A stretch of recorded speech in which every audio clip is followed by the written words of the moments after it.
Hello and welcome. My name is Nicholas and this is Literally Graphic.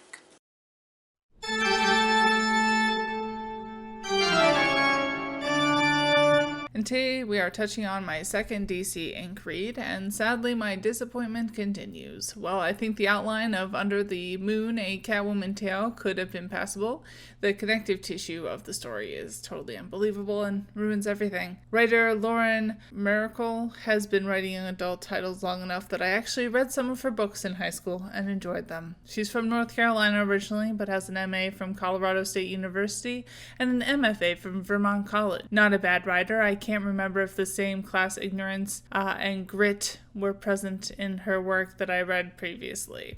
According to his profile on Image Comics, Isaac Goodhart is a New York-based comic artist. He got his start in comics after being one of the winners of the 2013 Top Cow Talent Hunt.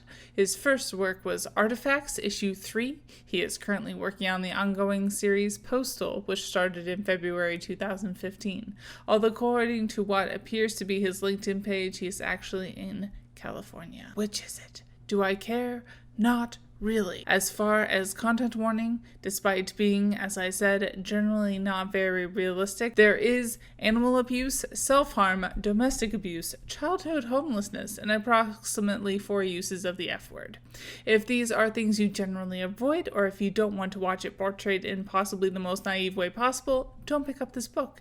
There's a resource list at the end, but I feel like not mentioning it at the start was a big no-no. Much like Mara, this volume's art is pretty good, although often just slightly off, and not a bad direction for DC to be reaching out at least one tentacle in.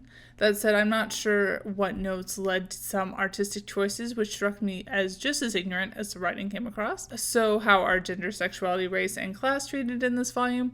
As you might have gathered, not very well, in my humble opinion. Starting from the start, why slut shame Selina's mom? All the story really needed was an abusive male figure. This could have been her biological father or a stepfather, without having to say her mother slept around for quote-unquote bad reasons. And while I certainly don't wish this on anyone, why was there no talk about even the possibility of sexual abuse? 2. Why do Selina and Bruce go to the same school? It appears as if all of Gotham only has one high school. They were apparently friends in preschool to elementary school. This literally makes no sense and totally washes over the actual issues poor students face in the actual education system. It's also just plain weird how it hints at the idea that women have a singular man in their life that they end up with. Maybe a bit of a stretch, but I wasn't sure why we had to set up their relationship so early, and in comparison to her mom's serial relationship seems stupid and potentially pretty creepy. 3rd, I didn't think that the cat death was realistic either. I won't go into more detail. I can see why it had to be there, but it's a perfect example of seemingly necessary plot points playing out in the stupidest way possible. 4th, the depiction of youth homelessness is just stupid. No sexual violence, no drug use. Only one of the kids has a significant mental health issue. Is their entire city papered in posters advertising a child smuggling cult thing that no one is apparently looking into? The end of the book is not clear. Based off of reading Mara, I understand this is supposed to be pretty safe and milquetoast YA.